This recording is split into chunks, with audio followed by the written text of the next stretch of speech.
asal-asalan lah semuanya, nanti mungkin banyak yang naik di jalan juga. Ya kan biasa lah itu. Kalau dulu zaman tahun 2000-an atau 90-an itu kan yang naik di Terminal Andalas itu kan tidak berapa orang. Nanti yang naik, nah, nanti ada di Bulak Karang naik, ada di Lubuk Buayo naik, ada yang di Silai yang naik, ya kan. Nah, jadi akhirnya bis itu panggung aja begitu. Kalau yang naik di jalan. Baiklah Bapak Ibu, ya saudara-saudara semua, para ustadz semua. Saya kalau mau mengajar ya apa namanya ya, ya tidak juga karena ustadz-ustadz semua ya, ya artinya pendekar semua. Kalau di depan pendekar itu kan susah memilih jurus yang mana. Jadi kita diskusi saja apa yang saya tahu saya sampaikan, yang tidak saya tahu nanti saya cari tahu atau saya tidak diberitahu oleh Bapak Ibu semua. Ya, tidak semua orang harus mengetahui banyak ya semua hal ya. Ada batasan-batasan pengetahuan yang kita punya. Kebetulan mungkin saya di perguruan tinggi, saya mungkin apa tertantang lebih banyak ketimbang Bapak Ibu yang memang di madrasah, di sekolah yang mungkin tantangannya tidak terlalu berat. Ya, yang penting ya kan kalau anak-anak SMP kan pertanyaannya tidak terlalu tinggi ya. Kalau perguruan tinggi mereka mungkin kritis, perlu kita menyiapkan yang lebih, mungkin itu yang membuat kita tertantang, sedikit lebih tertantang ketimbang di sekolah. Mungkin ada beberapa hal yang saya tahu yang mungkin Bapak Ibu belum tahu atau menguatkan pengetahuan yang sudah ada pada Bapak Ibu. Nah, saya tidak tahu persis kebutuhan Bapak Ibu ini seperti apa. Apakah kita tafsir misalnya tematik, apakah tafsirnya tafsir linguistik? Kan kalau ada Bapak Ibu yang ikuti apa sering ikuti tulisan-tulisan saya itu saya mencoba menjelaskan dalam konteks linguistiknya. Ya. Nah, kalau ketinggian nanti kita tafsirnya sama tafsir yang standar saja, tafsirnya ya tafsir tahlili saja. Tahlili itu ya kita analisis saja ya ayat demi ayat. Bisa dari awal sampai akhir, bisa dari akhir ke awal gitu ya, bisa dari atas ke bawah, bisa dari bawah ke atas, atau bisa kita pilih saja mana yang sesuai dengan lapangan kita, medan kita. Pokoknya Al-Quran akan habis, tidak akan cukup umur kita untuk membahas Al-Quran ini Bapak dan Ibu. Yakinlah, andai kita belajar Al-Quran setiap hari dan sampai usia kita 70 tahun, tetap Al-Quran masih belum selesai kita bahas. Oleh karena itu tidak mungkin ya pertemuan kita yang terbatas bisa menyelesaikan apa yang disampaikan Allah dalam Al-Quran. Itu pun ya dengan keterbatasan gurunya juga. Gampang dipahami. Kalau tafsiran-tafsiran yang sifatnya tahlili, ya tafsir yang analisis, ya itu kan sudah terlalu banyak kajiannya di YouTube ya. Nanti kita akan coba pembahasannya yang dalam sudut pandang perspektif linguistik ya. Ya, biar ada apa kajian yang agak lebih unik lah dan lebih akademik ya. Bukan tahlili tidak akademik ya. Kalau tahlili itu kan lebih konsumsi publik saja, orang bisa menangkap semua dalam kapasitas intelektual mereka. Tapi kalau linguistik ini memang agak lebih spesial. Tapi saya senang karena memang pasti saya kajian stilistika Arab. Jadi saya senang menjelaskan ini dalam sudut pandang linguistik. Tidak apa-apa. Kalau itu memang Bapak Ibu mau, saya akan jelaskan. Ini kita apa temanya nanti saya pilihkan saja Bapak Ibu ya, nanti ayat-ayat yang akan kita diskusikan saya sampaikan, kalau nanti kita akan dialogkan gitu ya. Iya, atau Bapak Ibu yang menentukan. Ada masukan Pak Kiai, Pak Umar? Ya. Iya Ketua. Atau saya saja lah nanti kalau apa kita diskusikan ayat ini ada pendapat yang lain atau bagaimana. Tapi bisa juga Bapak Ibu yang menentukan. Kalau permintaan menurut saya Ustaz, linguistik itu di antara yang saya pahami secara sederhana kata-kata sulit Ustaz. Oh gitu. Kalimat-kalimat yang kurang familiar di mata guru PAI ini kan tidak di kampus. Jadi konsumsi kajian ilmiah di kampus lebih sedikit lah dibanding yang mengabdi di kampus begitu Ustaz.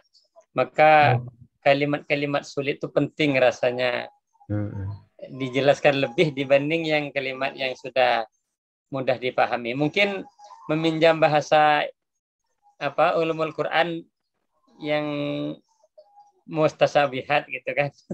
Iya, Kalau iya. muhakamat kan lebih mudah dipahami, tapi bukan itu maksudnya. Kalimat yang kurang familiar di mata kami lah begitu Ustaz. Terima kasih. Boleh. Atau Pak Hendrizal nih baru muncul, Pak Hendrizal, Pak Fauzan, silahkan beri masukan.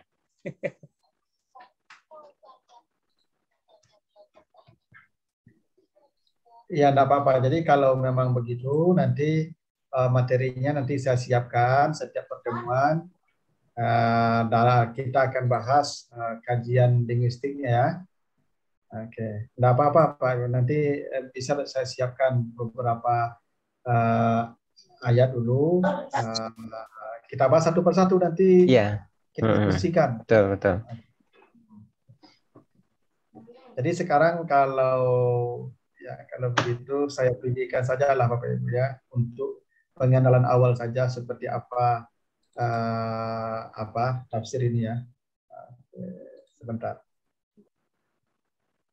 Oke. Nah, ini salah satu contoh aja Pak ya bagaimana kita ya tolong saya dijadikan co-host di sana. Ustaz. Co-host ya. Ya, jadikan saya co-host biar saya bisa share.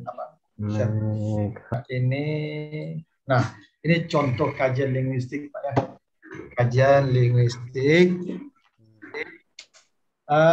Gini, surat Al-Alaq, ini misalnya surat Al-Alaq. Kalla la illam yantahi la nasfa'am bin nasiyah nasiyatin kaziba khati'ah. Apa ya? Apa yang Bapak Ibu lihat dari kata yang merah itu? Saya besarkanlah biar tampak. Biar tampak ya. Oke. Nah. Nih, apa yang Bapak Ibu lihat dari kata ini? Tanwin, Ustaz. Tanwin ya. Ini kata benda atau kata kerja? Kata kerja. Kata kerja berarti fi'il ya? Fi'il. Iya. Kalau janganlah begitu kata Allah. Jikalau dia tidak berhenti, pasti kami akan mencabut ubun-ubunnya. Ubun-ubun siapa? Ubun-ubun pendusta lagi pendosa. Jadi, ubun-ubun pendusta ya. Jadi orang-orang pendusta itu nanti kalau mati dicabut ubun-ubunnya itu dengan cara yang kasar ya. Gitu. Ya, jadi kata kerja Bapak Ibu pernah belajar kata tentang fi'il ya? Sedikit. Kalau Pak Kiai ini agak banyak. Pernah belajar fi'il, pernah belajar isim ya Pak? Pernah juga Ustaz. Cuman udah mulai apa tanda fi'il Pak? Tanda kata kerja apa dulu? Ya wali huruf dan safa taknis sakin. Isim berarti Pak. Nah, berarti ini isim ya? Isim. Tapi kalau isim kan ada nun mudhara'ah. Ada lam taukid. Anda fi'il mudhari' nun. Nah, berarti ini fi'il mudhari ya. Tapi fi'il mudhari kok ada tanwin, Pak? Nah, itu rahasianya kajian linguistik mungkin. Iya. Ini kan fi'il mudhari kan? Ya toh? Kenapa fi'il mudhari itu ada tanwin, Pak? Kan haram hukumnya fi'il pakai tanwin kan? Iya. Ya, nah. Ya, tidak boleh ada tanwin, Pak. Karena fi'il itu haram pakai tanwin itu. Karena tanwin itu tanda isim. Isim itu ya tandanya kalau tidak tanwin alif lam gitu ya. Iya. Sekarang kata kerja pakai tanwin. Itu kan aneh ya, aneh bin ajaib. Bagaimana kita menjelaskan itu ya dalam konteks linguistik gitu ya. Jadi gitulah, itu pentingnya kita belajar tentang stilistika ya, tentang ilmu gaya bahasa. Oke, jadi kadang dalam ilmu gaya bahasa itu ada konteks yang harus kita pahami. Jadi kita tidak bisa lost konteks. Jadi nasfa'an itu fi'il mudhari. Ya, nasfa'an, kata safa'a yasfa'u. Ya. Asalnya itu nasfa'an. Nasfa'anna. Nih. Ini ada nun taukid ini. Nun taukid. Sakilah. Asalnya lanasfa'an. Nah, itu asalnya itu. Lalu nun taukid sakila dibuang satu menjadi lanasfa'an. Harus ada nun di sini. Dia baru benar jadi fi'il ya, karena ada nun ya. Itu bukti kan fi'il itu tandanya kalau tidak dhamma, fathah atau sukun ya. Dia kan tidak boleh ada tanwin. Baru kemudian dia menjadi tanwin. Kira-kira begitu. Nah, cuman pertanyaan kita, kenapa Allah tidak membiarkan nunnya ada? Kira-kira gitu. Apa salahnya ditulis lanasfa'an? So, ketika ketemu dengan ba, dia juga menjadi Mim. menjadi ya, mim kan, menjadi apa? Idgham ya. Ya, Iklam. dia juga tetap dibaca lanasfa'am kan, lanasfa'am. Tapi kenapa harus dijadikan tanwin? Seakan-akan dia menjadi isim ya, sepintas dia jadi isim. Iya. Ya, harusnya dibiarkan saja nunnya menjadi lanas fa'am, tetap lanas fa'am bacaannya. Tapi ketika dijadikan nun tanwin itu seakan-akan ya dia jadi kata benda, padahal dia kata kerja. Dan itu haram kan terjadi sebetulnya. Rahasianya di mana? Rahasianya pada kata kazibah ini. Yang dibicarakan itu pembohong. Pembohong itu ya begitulah sifat pembohong. Ini sifat pembohong ini. Kata kerja tampak seperti kata benda. Dan karakter pembohong begitu. Ya. Masya Allah. Subhanallah. Ya kan orang pembohong gitu kan. Apa yang tampak di luar kan beda dengan yang di dalam kan. Ya, itu makanya pembohong kan tanda orang munafik. Nah. Ya, orang munafik itu kan yang tampil dengan yang di dalam kan beda. Ya enggak? Yang di dalamnya sebenarnya kata kerja, yang ditampilkan kata benda. Itulah munafik, itulah kazibah, itulah pembohong. Nah, karena yang sedang kita bicarakan ayat tentang pembohong, ya maka kebohongan itu muncul, dan memang tampak kebohongannya, muncul kebohongannya. Jadi apa yang kita katakan sebuah kesalahan dalam gramatikal, ternyata disitulah mukjizatnya Al-Quran ya. Kan kalau orang belajar tata bahasa Arab pasti dia mengatakan ini sebuah kesalahan ya. Ini sebuah kekeliruan ya. Ternyata yang kita sebut kekeliruan itu sebenarnya bukan kekeliruan, itulah mukjizat. Disitulah letak kemukjizatan. Ya. Karena tidak salah ternyata itulah hebatnya. Allah hanya membuat sebuah simbol untuk menyebutkan makna yang besar. Apa makna yang besar? Hati-hati dengan pembohong. Penampakannya berbeda dengan isi dalamnya, itu pesannya. Masya Allah. Jadi apa yang tampak dengan apa yang mereka simpan itu tidak pernah sama. Jadi jangan pernah Anda berkawan dengan pembohong. Makanya Allah larang kita berkawan dengan pembohong kan, wala tutu'in mukazzibin, kata Allah kan. Jangan berkawan dengan para pembohong. Karena kalau Anda berkawan dengan pembohong, Anda hidupnya nanti bermasalah.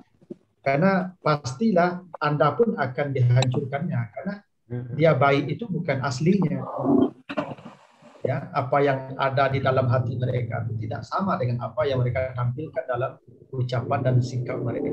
Berbeda selalu.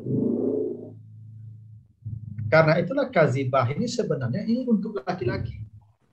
Ini kazibah ini sebenarnya laki-laki. Ya, tapi karena memang dia jadi sifat dari nasiyah ya. Nasiyah itu ubun-ubun. Tapi nasiyun juga bisa jadi ubun-ubun. Jadi karena ini ada kedua ketentuan ketika dikasih tamar buta itu menunjukkan makna mubalaghah. Mubalaghah. Allamah itu bukan perempuan. Ya, ada kata allamah kan? Apa ti allamah? Sangat tinggi ilmunya. Sangat tinggi ilmunya. Jadi tamar buta ini menunjukkan kesempurnaan. Ya. Jadi bukan berarti perempuan. Jadi orang yang sudah sempurna bohongnya. Ya. Orang yang sudah sampai ke level kebohongan yang sempurna. Sempurna bohongnya. Ya, benar-benar pembohong. Ya. Kalau bohong, kan bohong itu bisa saja yakzib, kata kerja. Bisa saja kazib. Ya. Bisa saja kazib, kata ada bisa jadi ya, isim fa'il dengan bentuk muzakkar kazib. Tapi ketika kazibah itu menunjukkan level kesempurnaan.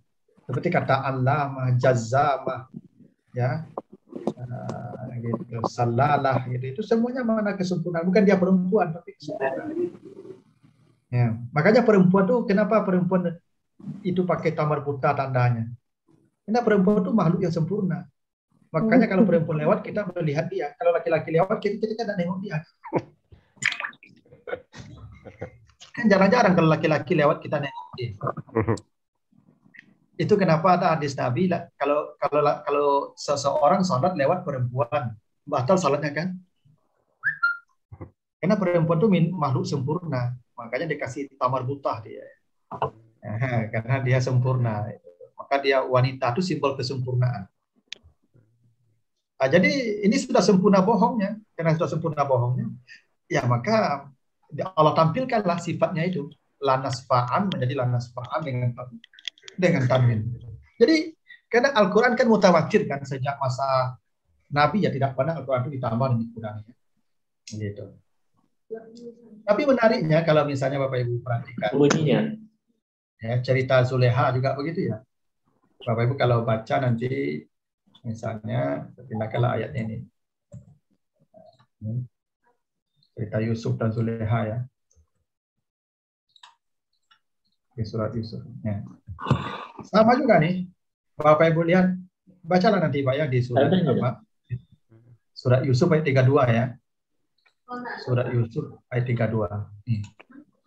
Ya.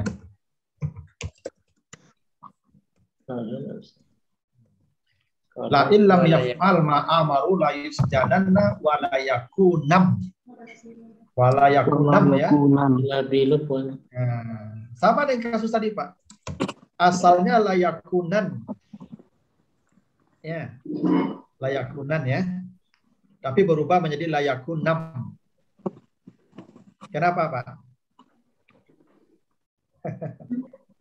Karena yang sedang berbicara pembohong siapa itu? Zuleha. Zuleha itu kan dia yang menggoda Yusuf. Tapi tiba-tiba dia yang menuduh Yusuf hendak berkuasa dirinya. Nah, karena yang berbicara pembohong, maka bicaranya juga bohong. Gitu. Karena kalau pembohong bicara kan tidak ada yang benar isi bicaranya. Makanya layakunam. Ya, itu konteksnya begitu ya.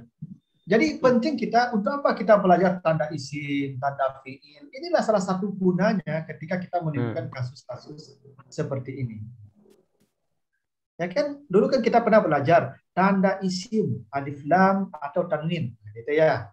Tanda fiil. Ternyata berguna kita mengenal tanda isim itu. Ketika kita menemukan ini, oh isim ini ternyata, oh bukan, ini bukan isim. Ini kata kerja, karena yakunu namanya fiil nakis kan. Fiil walaupun fiil nakis tetap fiil dia. Tapi kenapa ada tanwin, tanda isim digunakan? Nah, disitulah kita perlu ya mencari tahu dan melihat konteks ayat yang sedang apa ini konteks ayat perbicaraan. Gitu Pak ya. Nah, itu. Jadi disitulah para pembohong itu ya nampak. Nah, tapi kalau Bapak Ibu lihat, ini lagi ya. Surat Al-Fat. Ini Al-Fat. Ayat 10. Wa man aufa bima ahada alaihullah. Apa perhatikan di sini? Alaihu ya. Alaihu. Ini Bapak kan pernah belajar tentang huruf jar ya. Huruf jar itu kan ya damir itu kalau setelah itu ala atau ya sakinah dia selalu kasrah ya kan? Iya. Harusnya alaihi kan seperti ini. Wa minal mu'minin rijalun sadaqu ma ahadullahu alaihi. Dan ini satu-satunya alaihu, Pak. Bapak Ibu tidak akan menemukan lagi ada alaihu di ayat lain. Di surat Al-Fat saja bukanlah Al-Quran itu. Itu bacanya itu. Ya enggak? Pertanyaannya, kenapa, Pak? Nah, kan itu ya kenapa? Kenapa di sini alaihu? Kenapa tidak alaihi gitu? Salahkah Al-Quran? Ya, dalam sudut pandang normatif salah. Secara kaidah dia salah itu. Cuman ya, sudut pandang linguistik tidak menyalahkan. Iya. Nah, Iya, saya. jadi gini Pak jawabannya, ginilah. Kan Dhamma ya. Ya. Dhamma ini tanda apa Pak?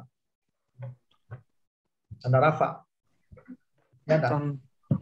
Rafa kan? Kan ada tanda, ada nasab, ada rafa, ada nasab, Iya. Tanda ada rafa. jar, ada jazam, ya enggak? Kan ada 4 i'rab kan? Ada rafa, Rafa, ada nasab, marfu, ada nasab, ada jar, ada Empat. jazam. 4 ya? Rafa itu apa artinya Pak? Rafa?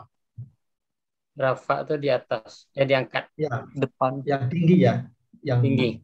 yang tinggi lah, diangkat. Kalau nasab artinya Di atas.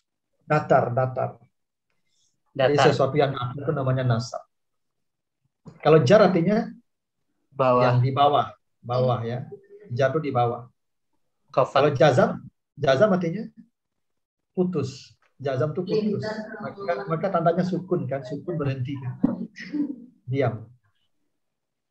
Kalau rafa tandanya damah ya enggak? Iya. Ya Pak ya. Tanda rafa damah ya. Iya. Damah, apa arti damah Pak? Berkumpul. Berkumpul ya. Maka bibir kita kalau mengucapkan damah ini berkumpul. Ngumpul dia kan? Kumpul. Oke. Kalau berkumpul artinya apa itu Pak? Berat. Ya. Berat. Kalau berkumpul kan jadi berat dia ya enggak? Nah, Buat berjamaah. Iya. Iya, berkumpul jadi berat dia jamaah kan. Kan jadi banyak jadi berat. Kalau nasab tambah apa? Tandanya fathah ya. Fathah apa artinya Pak? Terbuka. Terbuka. Makanya kita mengucapkan fathah itu terbuka bibir kita A. Ya kan? Terbuka kan? A. Kalau kasrah apa artinya Pak? Pecah. Pecah. Makanya bibir kita pecah I. Kalau kita ucapkan pecah dia I. Kalau jazam ya berhenti, putus. Makanya sukun berhenti. Syukur. Berhenti kan? Sakinah. Nah, makanya dia berhenti, tenang dia, tidak ada lagi bergerak. Nah, secara filosofi dari ketiga harakat tadi ada dhamma, ada fathah, ada kasrah. Kasrah. Mana yang paling berat, Pak? Dhamma. Dhamma. Dhamma yang paling berat. Ada tanda rafa. Rafa itu paling tinggi. Dan kalau paling tinggi dia paling berat. Ada rafa di situ, ada dhamma di situ. Lalu ada sesuatu yang tidak lazim kan? Dia majrur harusnya kasrah kan, alaihi kan?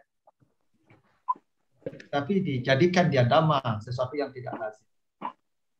Kenapa? Kenapa di sini alaihu? Satu, ini konteks ayat ini, konteks aufa, memenuhi janji, menyempurnakan janji. Jambara wak mulai beko jam 8:30. Nah, pas 8:30 itu ya, itu namanya aufa. Aufa namanya itu Pak. Sempurna janji itu. Orang yang bisa menyempurnakan janji itu orangnya jarang. Seperti jarangnya kata alaihu. Satu. Yang bisa memenuhi janji secara sempurna itu orangnya sedikit. Seperti sedikitnya kata alaihu dalam Al-Quran. Tidak ada, hanya dia satu-satu. Ya. Yang memenuhi janji itu orangnya tidak banyak. Sedikit. Jarang. Berapa orang yang hadir Ketua? 20. Sesuatu yang jarang terjadi ya. Memenuhi janji itu jarang terjadi. Dua. Dhamma tadi artinya berat kan? Berat. Memenuhi janji itu secara sempurna itu tidak ringan. Berat. Seperti beratnya dhamma pada alaihu. Memenuhi janji itu tidak ringan. Makanya Nabi Musa dulu berjanji umatnya itu bukit Tur di atas kepala mereka. Arti saking tidak ringannya berjanji itu. Berjanji itu sebuah yang berat. Makanya manusia masuk neraka itu banyak karena janji yang tidak ditepati. Karena beban berjanji itu, hutang dia enak. Nauzubillah. Menunaikannya sangat berat. Nah. Ya. Makanya alehu, karena memang memenuhi janji itu berat. Ya. Apalagi menyempurnakannya pas sesuai yang dijanjikan. Itu tidak mudah. Maka digunakanlah alehu untuk menunjukkan makna beratnya, dhammah. Dan dia tanda rafa. Rafa itu apa? Tinggi. Terangkat. Jika ada manusia yang menyempurnakan janjinya, maka derajatnya akan ditinggikan. Baik di hadapan manusia maupun di hadapan Allah. Dia akan dirafa'kan. Coba Bapak Ibu bayangkan.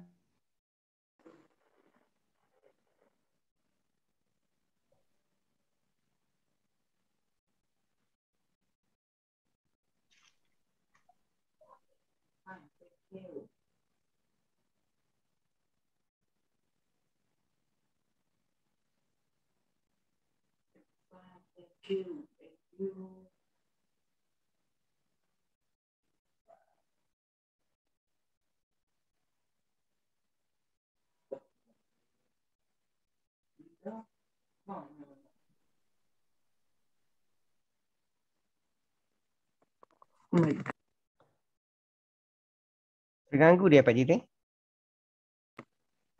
Aduh. Ada ganggu. Ini gangguan sinyal lagi. Ya. Sedang takut-takutnya kan. Kajiannya luar biasa. Ya, begitu hebat. Jadi gini, jadi dari dhammah ini saja, alehu ini saja, dari kata dari harakat satu ini saja kita bisa menarik banyak pesan. Betapa Allah itu, kenapa Al-Quran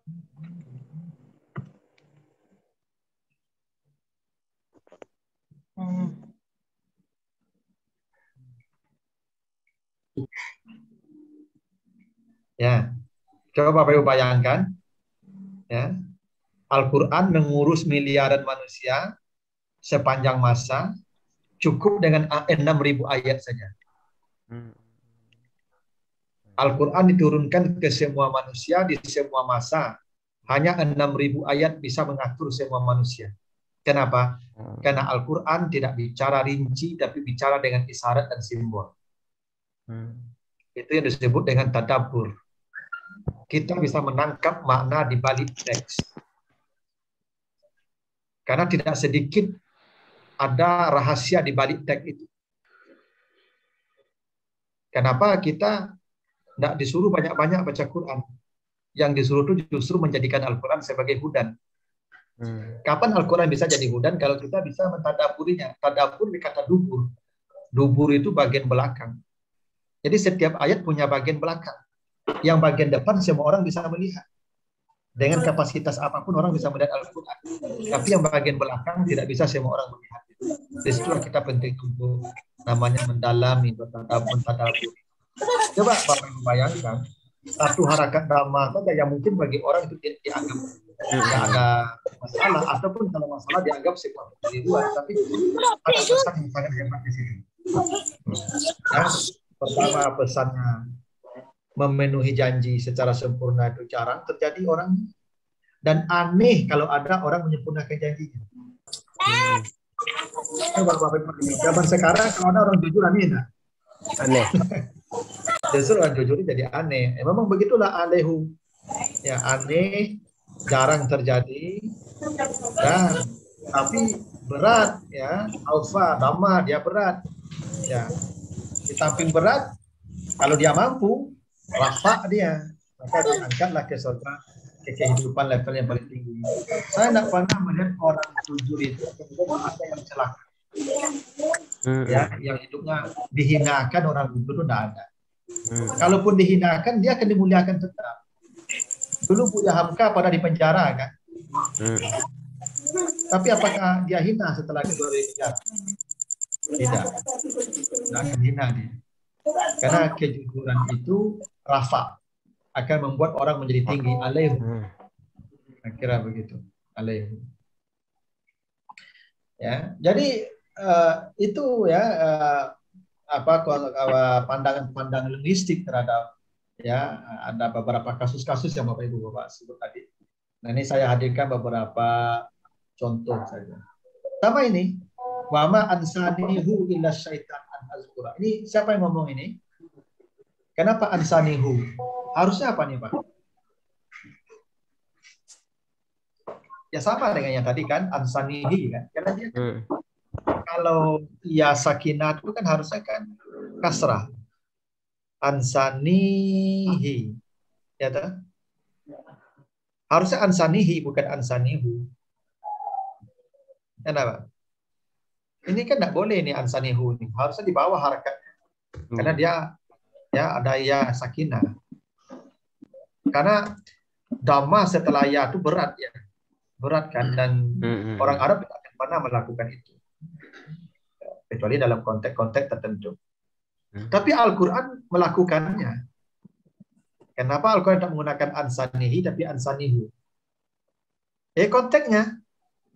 Makanya lost content itu tidak boleh kalau kita memahami Al-Quran. Ini Al-Kahfi 63 ini cerita siapa? Cerita Nabi Musa dengan muridnya, ya kan? Mencari Nabi Khidir. Ya, nah, Nabi Musa berkata ke muridnya, bawa ikan mati ini ya. Nanti kalau ikan ini hidup, kasih tahu saya. Karena tempat orang yang kita cari itu di sana, di mana ikan mati hidup. Ya, kan begitu ceritanya kan? Kan dia bawa ikan mati nih. Bacalah nanti Al-Kahfi mulai ayat 61 ya sampai 87 itu. Kan dia bawa ikan mati. Karena isyaratnya di mana ikan mati jadi hidup, nanti disitulah gurunya kita temui. Murid Nabi Musa ini bawa ikan samping jalan. Tiba-tiba ikannya lompat dan ikannya berjalan di lautan. Hidup ikannya. Dan dia tidak kasih tahu ke Musa, lupa dia kasih tahu. Sudah jauh jalan baru dikasih tahu. Bahwa tadi ikannya sudah jalan, sudah hidup. Kata Musa, kenapa tidak kasih tahu? Baru dia kata, wama ansanihu, saya lupa memberitahunya kepada engkau. Kenapa ansanihu? Ya, dhamma setelah dia mati kan tidak lazim kan? Ini lupa yang tidak lazim. Bagaimana lupa yang tidak lazim? Coba bayangkan, ikan mati hidup, dia tidak menceritakannya kepada orang, itu kan aneh.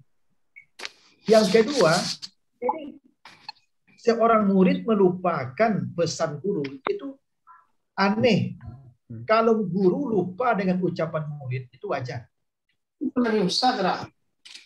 Tapi kalau seorang murid lupa dengan perintah guru itu aneh. Seperti anehnya kata ansanihu dalam ayat ini, saya kira begitu. Tapi pura-pura lupa, Ustaz.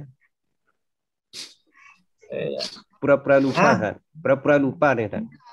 Melupakan saya, itu setan, ansani. Ya, tidak lazim saja kalau seorang murid lupa dengan pesan guru. Inilah, kalau kita nih Bapak Ibu, guru-guru kita ini pasti ada yang lupa dengan saya. Kita pada tak melupakan. Ansaniyah, Wi. Apa sih? Ansaniyah illa syayatin anzikra. Melupakan guru itu sesuatu yang tidak lazim. Melupakan ucapan guru itu wajar. Tapi tidak wajarnya suara seperti tidak wajarnya kata ansani. Tapi itu tidak bisa dipahami secara secara tekstual Bapak Ibu ya. Kecuali kita harus melihat konteks ayat secara utuh, secara keseluruhan.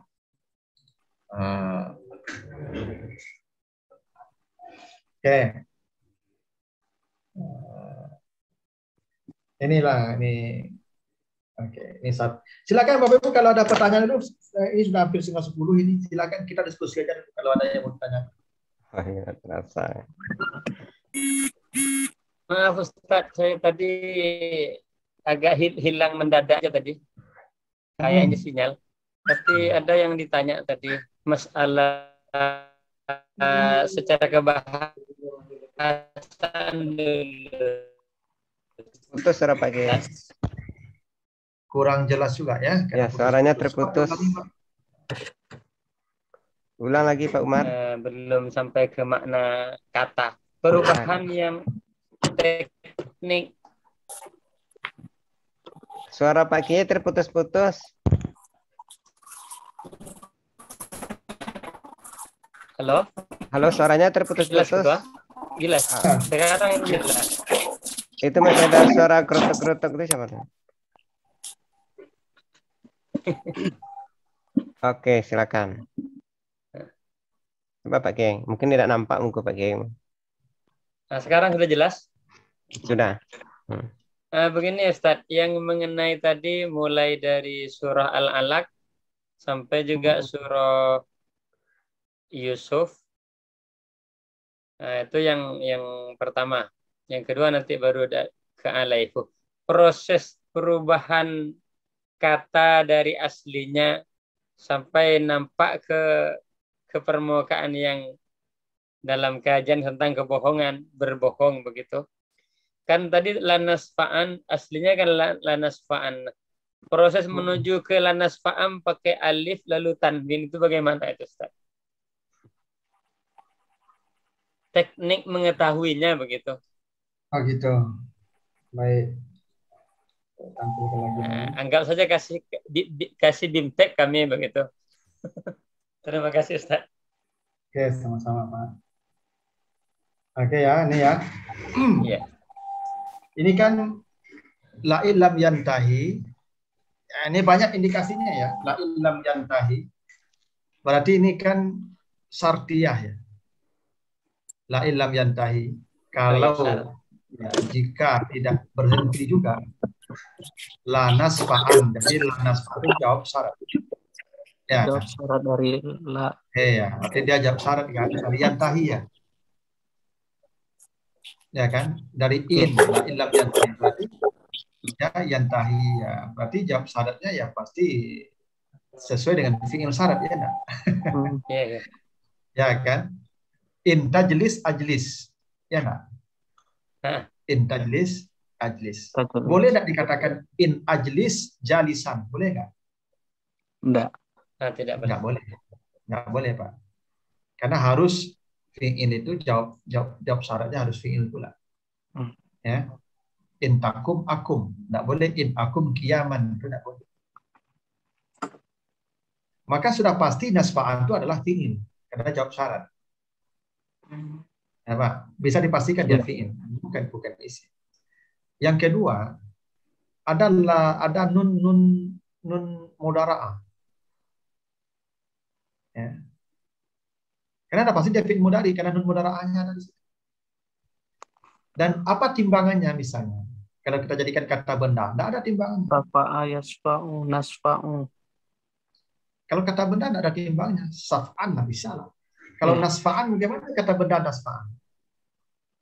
Paling juga tasafu bisa. Kalau 4 huruf juga. Tasafu'an bisa. Tasfi'an bisa. Ya, tapi nasfa'an ya jelas ada kan tanda fi'il mudhari itu kan 4. Ada huruf mudhara'ahnya, ada alif, nun, ya, ta. Ya, wow.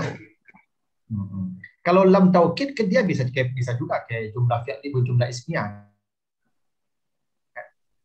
Bisa saja lam taukid itu ya kayak jumlah jumlah ismiyah. Ya, kecuali lamnya lam ta'lil. Kalau lam ta'lil memang harus kayak kata kerja ya.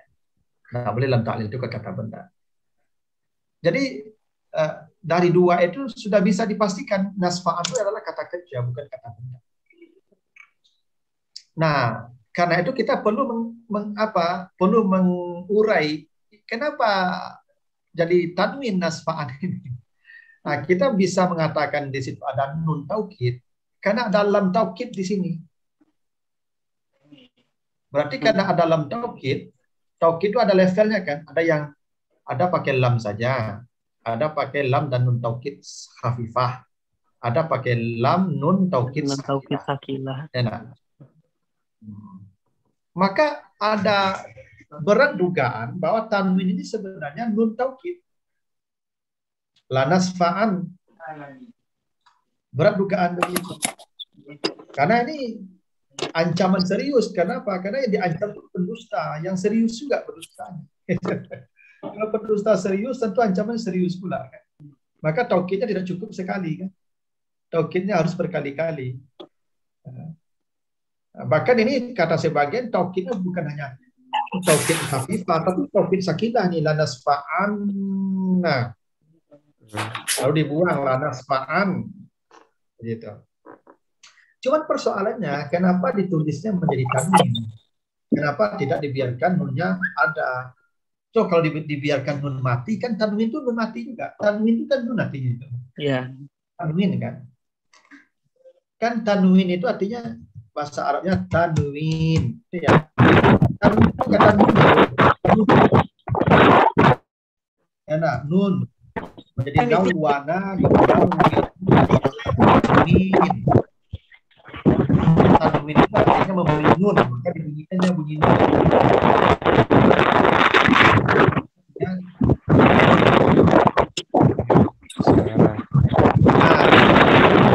Yang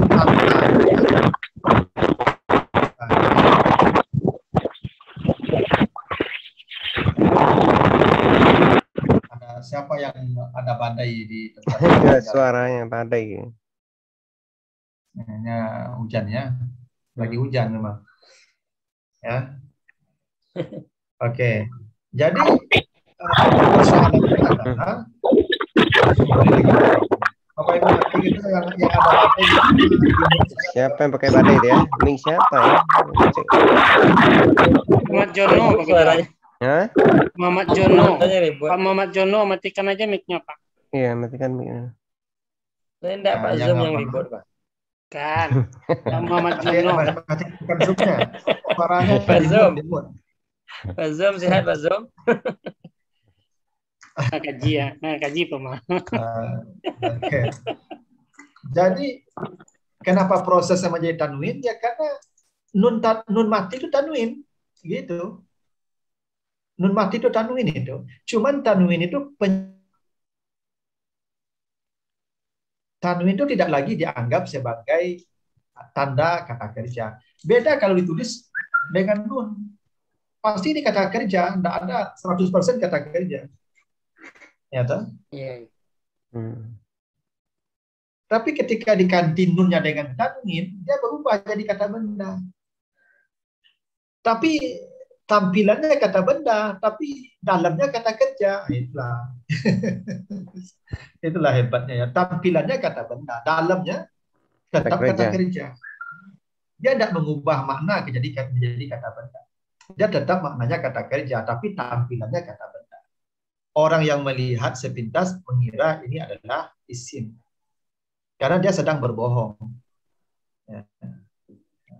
Maka kebohongannya tampaklah dalam kata itu sendiri. Ya. Itu apa ya, dahsyatnya diksi Al-Qur'an dan apa ya, sistem simbol yang ada dalam Al-Qur'an. Jadi Al-Qur'an itu apa ya, karya sastra yang monumental. Pokoknya semuanya. Makanya Bapak Ibu kalau ya diberi anugerah oleh Allah memahami bahasa Arab dengan baik, maka baca Quran jangan seperti ibu-ibu majelis taklim baca Quran ya, berlomba 1 juz 1 hari, jangan. Ya, rugi Bapak Ibu kalau begitu. Kalau Bapak Ibu diberi bekal bahasa Arab oleh Allah, bacalah 1 ayat 1 minggu. Gitu ya. 1 ayat 1 minggu, Pak. Jadi Bapak berpikir terus tentang ayat itu 1 minggu. Bapak bertanya saja terus. Jangan pernah berhenti bertanya. Karena setiap pertanyaan itu akan melahirkan jawaban-jawaban baru. Kalau Bapak Ibu tidak pernah bertanya, berarti tidak akan pernah menemukan hal-hal yang spesial. Itu disebut ya ulul albab, mereka yang memiliki kehalusan pikiran. Albab namanya. Nah begitu Bapak Ibu, sampai kita mengenali. Berarti apa Ustaz? Maaf. Berarti bisa dianggap atau apalah namanya istilahnya lanasfa'an dalam surah Al-Alaq dengan dalam surah Yusuf la walayakunan tadi apa mirip kejadiannya Ustaz? Iya, ada beda sedikit karena Nabi Zuleha Ada dua kata kerja di sini. Layus janana, dia utuh, benar dia. Ya enggak? Tapi ketika layakunan minas sagirin jadi isim ya enak.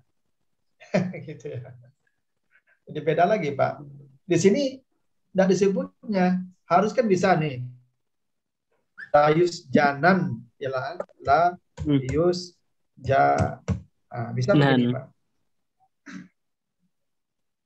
Bisa enggak? Bisa. Ya.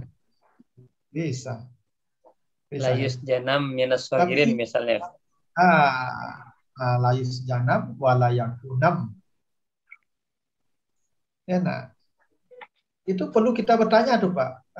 Kenapa dua ancaman tapi satu benar, satu tidak? Ya. Iya memang. Yang benar apa Pak? Yusuf dihina atau masuk penjara? Masuk penjara. Ya ini yang benar nih, makanya benar ini. Karena Yusuf masuk penjara. Oh gitu.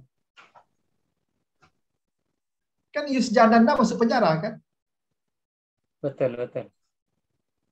Maka Kalau hina, kalimatnya pun benar. Iya, kalimatnya pun benar karena memang ini yang benar dipenjarakan. Yusuf tidak dihina, Yusuf tidak hina dia. Walaupun berusaha menghina dia, tapi dia tidak hina. Masuk penjara benar, maka Layus Janana yang benar. Gitu. Andai Layus Janan masuk penjara Yusuf juga bohong. Faktanya Yusuf masuk penjara kan? Betul. Masalah apa ya? Masya Allah. Al-Quran benar Pak, tidak ada satupun yang keliru di Al-Quran. Ayat 32.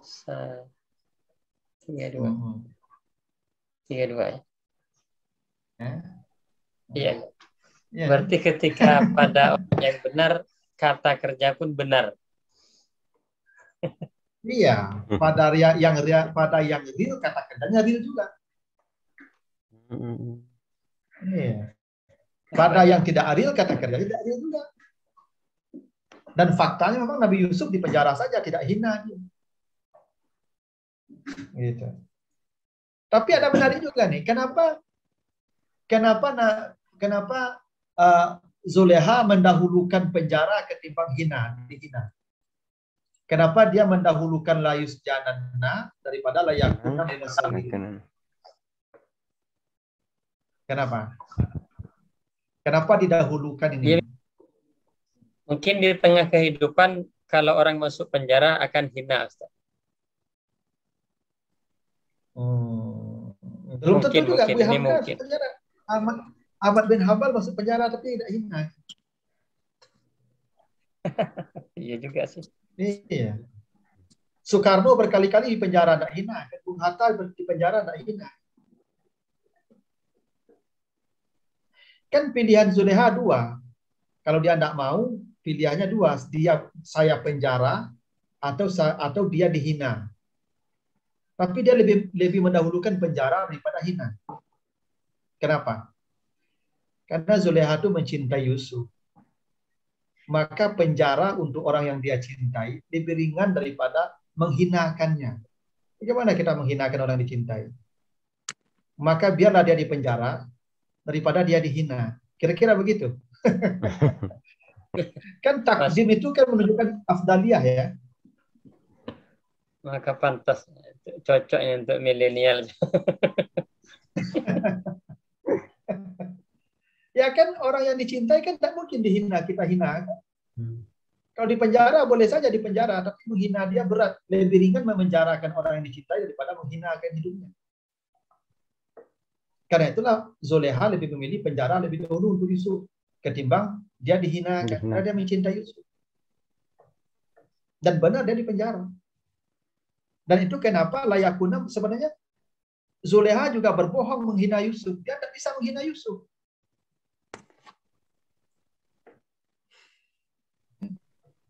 Tapi penjara memang benar-benar dia ingin memenjarakan Yusuf. Tujuan dia memenjarakan Yusuf agar Yusuf tidak dikejar ibu-ibu. Kan kalau Yusuf di luar dia pencemburu juga kan. Itulah Mas Tua. Kalau Yusuf di penjara minimal dia bisa nengok Yusuf juga kan di bawah tanah. Kan dia isi pejabat kan bisa saja tuh dia nengok Yusuf di penjara. Masya Allah. Kalau dia di luar kan ibu-ibu nanti ikut pula nengok Yusuf. Kalau di penjara kan bisa jadi Yusuf jadi milik dia nanti. Karena jadi Yusuf kalau di penjara kan monopoli dia akhirnya. Dia bebas saja masuk ke penjara itu kan nemu Yusuf. Coba Kak dia dahulukan penjara. Penjara itu lebih baik. Di samping Yusuf terjaga dari kejaran ibu-ibu, dia pun bisa komunikasi dengan Yusuf di penjara. Karena dia si pejabat. Masya Allah. Itu kenapa penjara lebih didahulukan. Ya, kan yang mendahulukan itu menunjukkan pilihan utama kan. Ya enggak? Iya. Mau pokat atau mau jeruk, berarti pokat itu pilihan pertama. Jeruk pilihan kedua.